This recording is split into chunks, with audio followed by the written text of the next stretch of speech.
2023년 여름, 나는 논산훈련소 대신 서울 외곽에 위치한 특수훈련센터에 입소했다.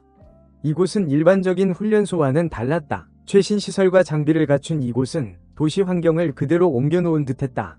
고층 빌딩, 복잡한 도로, 심지어 공원까지 모든 것이 실제 도시와 똑같았다. 나는 박지훈, 대학에서 문예창작을 전공하다 잠시 휴학하고 군에 입대했다.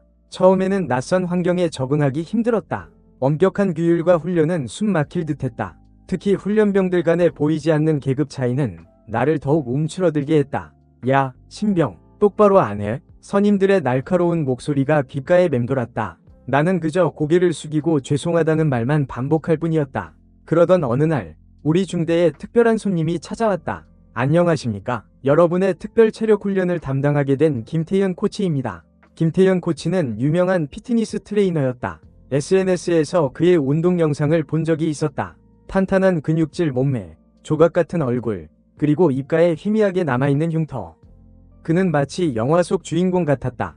김태현 코치의 훈련 방식은 독특했다. 전통적인 군대 훈련의 최신 피트니스 프로그램을 접목한 방식이었다. 우리는 뜀걸음 대신 파쿠르를 했고 팔굽혀펴기 대신 클라이밍을 했다. 처음에는 힘들었지만 점차 그의 훈련 방식에 매료되었다. 지훈아, 할 수 있어. 조금만 더. 옆에서 함께 훈련받는 이수진 훈련병이 나를 격려했다. 수진이는 씩씩하고 활발한 여자 훈련병이었다. 쇼컷 헤어스타일이 잘 어울리는 그녀는 남자 훈련병들 못지않은 체력을 자랑했다. 우리는 서로에게 힘이 되어주며 힘든 훈련을 이겨냈다. 와, 진짜 대단하다. 김태현 코치님 덕분에 우리 중대가 완전 달라졌어. 그러게, 나도 이렇게 체력이 좋아질 줄 몰랐어. 우리는 김태현 코치의 훈련 덕분에 눈에 띄게 성장했다. 훈련소 내에서는 우리 중대에 대한 소문이 퍼지기 시작했다. 다른 중대 훈련병들은 우리를 부러워했다. 하지만 모든 사람이 우리를 좋아하는 것은 아니었다. 저 녀석들, 뭐가 그렇게 잘났다고. 최민호 훈련병은 우리를 아니꼽게 쳐다봤다. 민호는 부잣집 아들이었다. 그는 항상 비싼 옷과 시계를 차고 다녔고 훈련에는 소극적이었다. 그는 우리 중대의 성공을 질투하는 듯했다. 저 자식, 또 꾀병 부리는 거 아니야? 수진이가 민호를 가리키며 말했다. 민호는 훈련 도중 자주 아프다는 핑계를 대고 빠지곤 했다. 그는 자신의 배경을 이용해 교묘하게 규율을 피해갔다. 어느 날 훈련소 내에서 특별한 대회가 열린다는 소식이 들려왔다. 각 중대별로 팀을 이루어 참가하는 종합체력경연대회였다. 우승팀에게는 푸짐한 포상 휴가가 주어진다고 했다. 우리 중대, 이번 대회에서 반드시 우승해야 합니다. 김태현 코치는 우리에게 우승을 목표로 더욱 강도 높은 훈련을 시작했다. 우리는 그의 지도에 따라 열심히 훈련했다. 파쿠르, 클라이밍, 그리고 시뮬레이션 전투 훈련까지. 훈련은 힘들었지만 우리는 서로를 격려하며 이겨냈다. 지훈아, 괜찮아? 훈련 도중 나는 발목을 삐끗했다. 수진이가 걱정스러운 표정으로 나를 바라봤다. 응, 괜찮아. 조금 쉬면 될 거야. 나는 애써 웃으며 말했다. 하지만 마음속으로는 불안감이 밀려왔다. 대회가 얼마 남지 않았는데 부상이라니. 박지훈 훈련병, 위무실에 가보는 게 좋겠습니다. 김태현 코치가 다가와 말했다. 그는 나의 상태를 살피더니 위무실에 가서 진찰을 받으라고 했다. 위무실로 가는 길, 나는 복잡한 심경이었다. 괜찮을 거야. 너무 걱정하지 마. 수진이가 나의 어깨를 두드렸다. 그녀의 따뜻한 격려에 나는 조금이나마 힘을 얻었다. 대회 날, 나는 다행히 경기에 참가할 수 있었다. 하지만 최선을 다하기에는 몸 상태가 좋지 않았다. 우리는 최선을 다했지만 다른 중대와의 경쟁은 쉽지 않았다.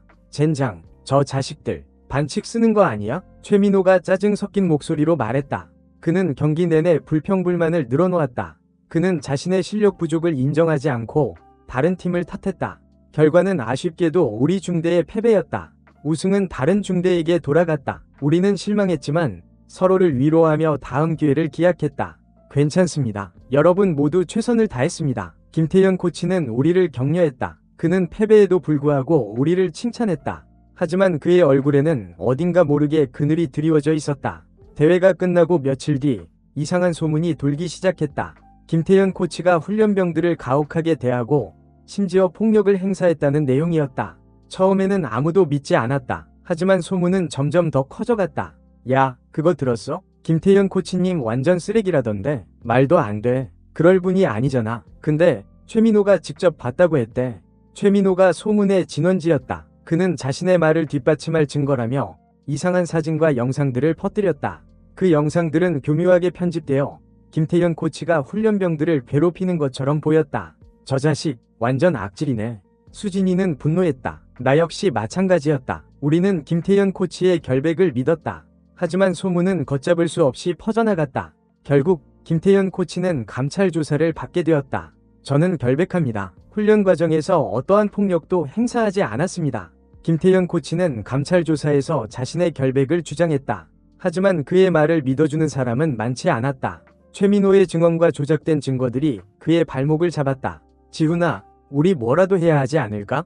수진이가 걱정스러운 목소리로 말했다. 나는 고개를 끄덕였다. 우리는 김태현 코치의 결백을 밝히기 위해 증거를 찾기 시작했다. 우리는 훈련소 곳곳을 뒤지며 김태현 코치와 함께 훈련받았던 훈련병들을 만났다. 하지만 모두들 최민호의 보복이 두려워 입을 다물었다. 정말 답답하네. 어떻게 해야 김태현 코치님을 도울 수 있을까? 나는 절망감에 빠졌다. 그때 수진이가 무언가를 발견했다. 지훈아, 이거 봐봐. 수진이가 가리킨 곳에는 CCTV 카메라가 있었다. 우리는 혹시나 하는 마음에 CCTV 영상을 확인하기로 했다. 하지만 CCTV 영상을 확인하는 것은 쉽지 않았다. 우리는 몰래 CCTV 관리실에 잠입해야 했다. 밤이 깊어지자 나와 수진이는 조심스럽게 CCTV 관리실로 향했다. 관리실은 굳게 잠겨 있었지만 수진이는 능숙하게 자물쇠를 열었다. 역시 이수진, 못하는 게 없네. 나는 감탄하며 말했다. 수진이는 씩 웃으며 관리실 안으로 들어갔다. 우리는 CCTV 영상을 확인하기 시작했다. 찾았다. 수진이가 외쳤다. 화면에는 최민호가 몰래 훈련 장면을 촬영하고 악의적으로 편집하는 모습이 담겨 있었다. 우리는 증거 영상을 확보했다. 다음 날 우리는 확보한 증거 영상을 감찰 조사관에게 제출했다. 조사관은 영상을 확인하고 최민호의 거짓말을 밝혀냈다. 김태현 코치, 당신의 결백이 입증되었습니다. 조사관의 말에 김태현 코치는 안도의 한숨을 쉬었다. 하지만 그의 얼굴에는 여전히 슬픔이 남아있었다. 저는 더 이상 이곳에 있을 수 없습니다. 김태현 코치는 훈련소를 떠나기로 결심했다. 그는 자신을 믿어준 우리에게 고맙다는 인사를 남기고 떠났다. 김태현 코치님, 꼭 다시 만나요. 우리는 그의 뒷모습을 바라보며 외쳤다. 그의 빈자리는 컸지만 우리는 그가 남긴 가르침을 잊지 않았다. 시간이 흘러 우리는 무사히 전역했다. 나는 다시 대학으로 돌아갔고 수진이는 군에 남았다. 우리는 가끔씩 연락하며 훈련소에서의 추억을 이야기했다. 지훈아, 그때 우리 진짜 대단했지? 그러게, 김태현 코치님 덕분에 많이 배웠어. 우리는 김태현 코치를 떠올리며 웃었다. 그는 우리에게 단순한 훈련 코치가 아니었다. 그는 우리에게 용기와 정의, 그리고 진정한 우정을 가르쳐준 스승이었다. 나는 그의 가르침을 잊지 않기 위해 훈련소에서의 경험을 바탕으로 글을 쓰기 시작했다. 이 글은 김태현 코치에게 바치는 나의 작은 선물이다. 최민호는 자신의 죄가 밝혀진 후 훈련소에서 퇴출당했다. 그는 부끄러움을 견디지 못하고 다른 곳으로 도망치듯 떠났다. 그의 부모님은 아들의 잘못을 덮기 위해 돈을 썼지만 소용없었다. 나는 김태현 코치가 떠난 후에도 그가 가르쳐준 훈련 방식을 꾸준히 실천했다. 덕분에 나는 건강한 몸과 정신을 유지할 수 있었다. 수진이는 군에서 뛰어난 능력을 인정받아 장교로 임관했다. 그녀는 여전히 씩씩하고 긍정적인 모습으로 군 생활을 이어갔다. 우리는 가끔씩 만나 서로의 안부를 묻고 훈련소에서의 추억을 이야기하며 웃음꽃을 피웠다. 어느 날 나는 우연히 김태현 코치의 소식을 듣게 되었다. 그는 작은 피트니스 센터를 운영하며 사람들에게 건강한 삶을 선물하고 있었다. 나는 그를 찾아가 다시 한번 감사의 인사를 전하고 싶었다. 나는 수진이와 함께 김태현 코치의 피트니스 센터를 찾았다. 그는 우리를 반갑게 맞이해 주었다. 그의 얼굴에는 여전히 따뜻한 미소가 가득했다. 지훈아, 수진아, 정말 오랜만이다. 코치님, 그동안 잘 지내셨어요? 우리는 그와 함께 차를 마시며 그동안의 이야기를 나누었다. 그는 여전히 건강하고 활기찬 모습이었다. 저는 훈련소에서의 경험을 통해 많은 것을 배웠습니다. 그리고 여러분과 같은 좋은 사람들을 만난 것이 가장 큰 행운이라고 생각합니다. 그의 말에 나는 가슴이 뭉클해졌다. 그는 여전히 우리를 잊지 않고 있었다. 코치님, 저희도 코치님 덕분에 많은 것을 배웠습니다. 정말 감사합니다. 우리는 그에게 진심으로 감사의 인사를 전했다. 그는 우리의 어깨를 두드리며 앞으로도 건강하고 행복하게 살라고 격려해 주었다. 우리는 김태현 코치와 헤어져 집으로 돌아왔다. 그의 따뜻한 마음은 오랫동안 우리 가슴속에 남아있을 것이다. 그리고 나는 그의 가르침을 잊지 않고 앞으로도 정직하고 용기 있는 삶을 살아가겠다고 다짐했다.